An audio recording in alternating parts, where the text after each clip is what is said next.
What's up, guys? It's Austin from Yugioh Theory. I'm here today with my True Draco deck profile. This is sort of more on the budget side.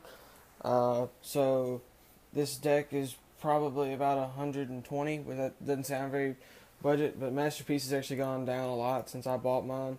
So it's probably a lot cheaper now. It's probably around 80 now.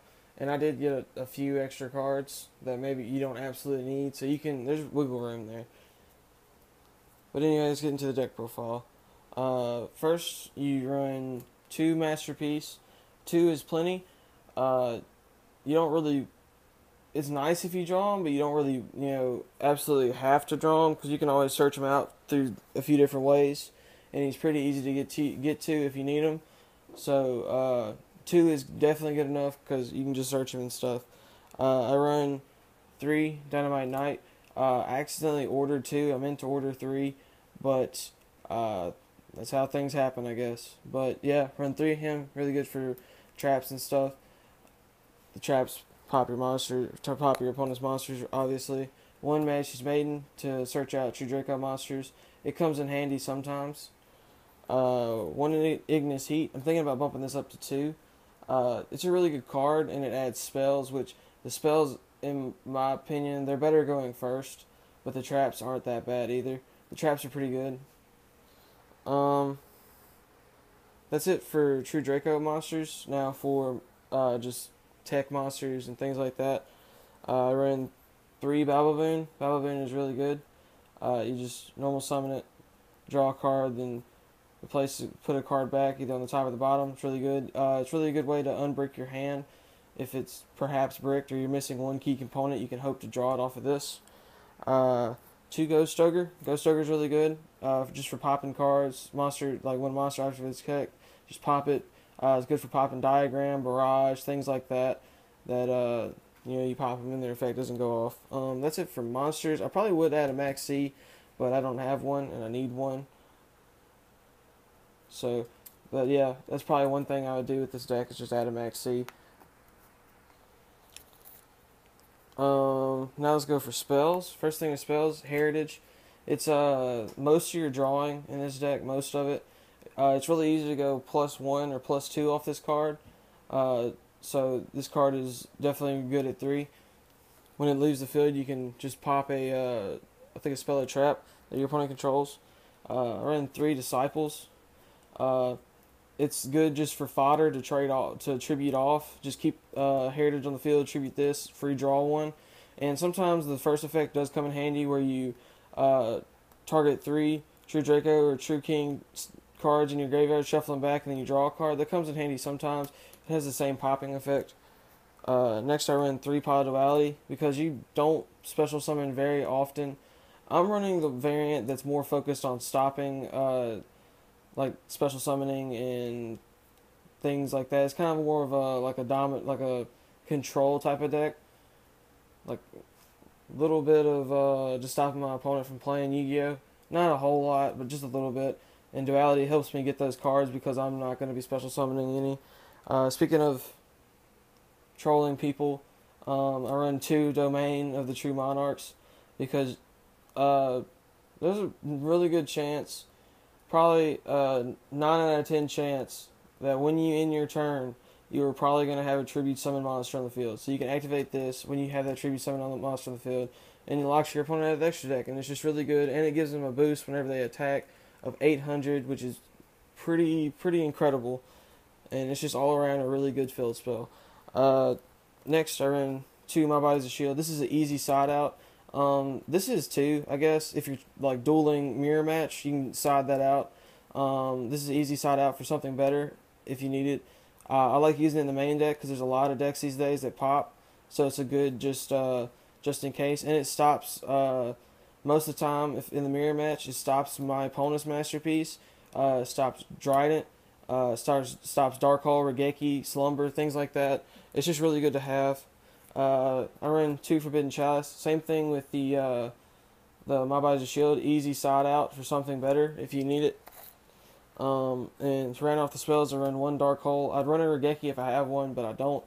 But this still is a pretty nice Dark Hole regardless. But yeah, just Dark Hole is good to run out of the deck to out your opponent's Masterpiece. That's it for the spells. Now for the traps. I run 3 True King Return. True King's Return is really good. Lets you special summon a True King or True Draco from your graveyard. And also you contribute during your opponent's turn with it. That's what all the traps do. And when it leaves the field, you pop a monster your opponent controls. Or not leaves the field, but goes to the graveyard. You can pop a monster your opponent controls. Next, you run 3 True Draco's Apocalypse. True Draco Apocalypse does the same thing as tributing, does the same thing as popping.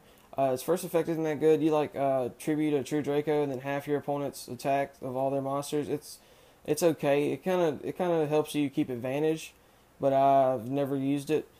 But I see it could be useful sometimes. I ran 3 Waterfall of the Dragon Souls just to kind of cover up the fact that I don't have a diagram. This is sort of like diagram replacement, except it's a lot slower, but it's still really good, and I like it a lot because you can just you can set up a field with like a Dynamite Knight, use this to add a masterpiece. You have this set, you activate this, you activate this to add the masterpiece, you activate that, so you tribute this and the Dynamite, and then let's say you have a Monarch's Erupt or something set, you can just drop that on them, and then all their effects are negated if they're not in the mirror match. Speaking of Monarch's Erupt, you run 2 Monarch's Erupt. 3 is good. I'm thinking about bumping it up to 3. This card is really good. Not a lot of people are expecting it. And like Sam said from Team X1 Samurai, they really do forget about that second effect a lot. It's really easy for them to forget about that, and it kind of gets people sometimes because they'll go to activate one of their effects and they don't realize it's negated, and then they just mess up their whole play. But it's a really good card. Think about running it 3. And to wrap up the traps, I run 1 Imperial Order. This card is incredible in the mirror match, and you can just tribute it off whenever you feel like it. You just drop it on your opponent's turn, wait for your turn, tribute it off, and then you can continue to play Yu-Gi-Oh! It's a really good card.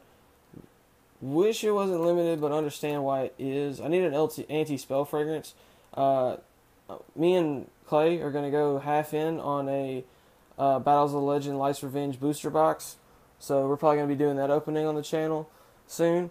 But yeah, that's it for the deck profile, guys. I don't run an extra deck because of Domain, and Domain is really good as well. If I had a diagram, I wouldn't be running the Domain. If I had Card Demise, I wouldn't be running the Domain. I'd probably take out a couple cards for those. But I'm trying to make do with what I got. But I feel like this is a pretty solid deck profile for just the budget-minded player. It costs you about $80 probably.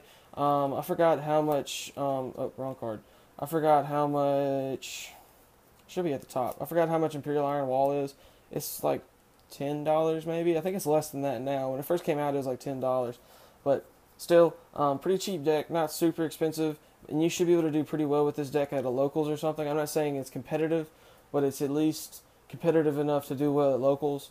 I should be taking it to my locals this weekend to test it out for the first time in a tournament, and I'll tell you how it goes. So far, testing with my friends has been going pretty good, but